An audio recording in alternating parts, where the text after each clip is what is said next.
Comemorar a Páscoa para os cristãos. Quando um cristão deve comemorar a Páscoa? Essa é uma pergunta que não acredito ter que responder por ser muito óbvio. Cristão é aquele que segue a Cristo. Então Cristo comeu a Páscoa. Quando ele comeu a Páscoa?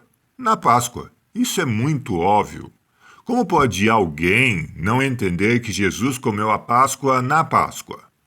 Então, o que segue a Cristo deve comer a Páscoa na Páscoa. Veja, se Jesus come pão e vinho e diz que é o corpo e o sangue de Cristo e fez isso antes de morrer, como alguém consegue imaginar que a Páscoa é em outro dia? Se a Páscoa deveria ser depois da Páscoa, então, quando Jesus ressuscitou, ele viria e faria a Páscoa. Mas não. Jesus fez a Páscoa na Páscoa e ainda disse antes de morrer na cruz que era para fazer em memória dele. Mas fez a Páscoa na Páscoa.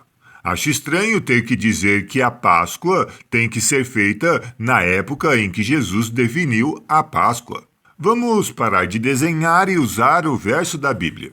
Em Mateus 26:19, que diz: os discípulos fizeram como Jesus os havia instruído e prepararam a Páscoa.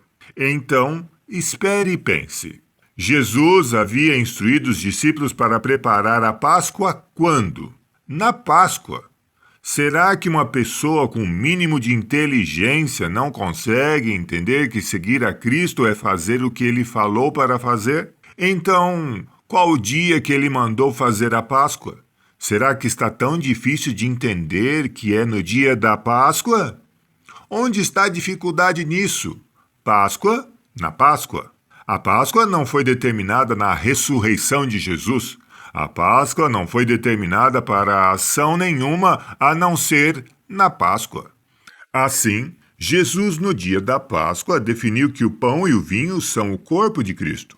Mas isso ocorreu na Páscoa, não depois da morte de Jesus. Assim, quando alguém decide fazer algo quando Cristo não disse, então não está seguindo a Cristo. Está seguindo quem inventou outra coisa. Não existe domingo de Páscoa. Existe Páscoa hebraica, nos moldes que Cristo definiu. E no dia em que ele definiu. Fazer o que Cristo disse e fez é ser cristão. Qualquer outra coisa é ser seguidor de outra coisa. Então, Páscoa é na Páscoa. Se você busca mais conteúdo de diversas áreas, visite o site reformadoresdasaude.com. Novidades e conteúdos detalhados podem ser encontrados lá, com sistema de pesquisa e organização de texto e vídeo.